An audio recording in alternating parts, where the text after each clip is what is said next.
মোহাম্মদপুরে এরকম একটা খাল আছে, ময়লার উপরে গাছ হয়ে যায়, হাইটে চলে যাওয়া যায়। চায়নাতে এখানে এই যে সাইকেলগুলো পড়ে আছে, এগুলো হচ্ছে ভাড়া নিয়ে, মানে জাস্ট স্ক্যান করে আলিপের মাধ্যমে টাকাটা দিয়ে দিবেন, আর কতক্ষণের জন্য নেবেন সেই সময় দিয়ে দিবেন, চালাবেন।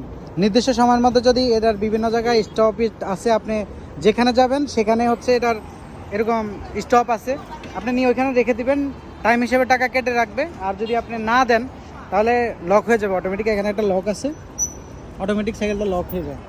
আর সবচেয়ে ভালো একটা বিষয় আপনি দেখাই, কত ইন্টারেস্টিং জিনিস দেখেন, এটা একটা খাল। খালের ভিতরে কত মাছ, এই যে মাছ, ফ্রেশ পানি, এখান তো পুরোই হচ্ছে একটা ময়লা আবর্জনাগুলো ফিল্টার হয়ে এখানে আসে। পানির মধ্যে সুয়ারেজ লাইন আছে, কিন্তু তারপরেও কোনো রকমের ময়লা নেই।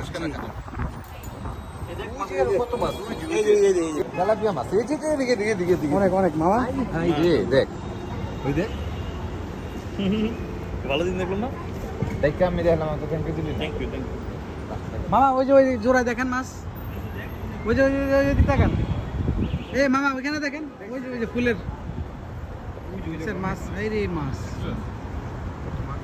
কিন্তু মাছগুলো দেখ মানে হাতে দিতে পারতেছে না কিন্তু। হ্যাঁ ওই যে সব ভিতরে ঢুকতেছে ওই যে হ্যাঁ সব ভিতরে ঢুকতেছে তো মাছ,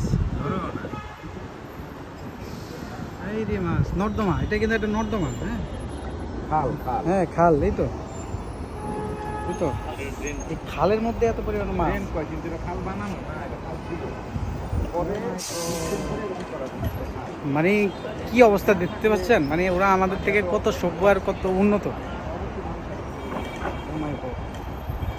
এটা পুরোপুরি আমাদের বুড়িগঙ্গা নদী যদি এরকম হইতো তাহলে পাড় বিভাগ কি সুন্দর হইতো। কালকে চলো বাইরে দিন নে এটা মোহাম্মদপুরের সোসাইটির যে খাল আছে সেটার মতো আর কি, যদি সেটা হইতো কি অবস্থা হইতো। এখানে মোহাম্মদপুরে এরকম একটা খাল আছে যেটার উপরে দিয়ে ময়লা এত থাকে, হাইটা চলে যাওয়া যায়, ময়লার উপরে গাছ হয়ে যায়, হাইটা চলে যাওয়া যায়।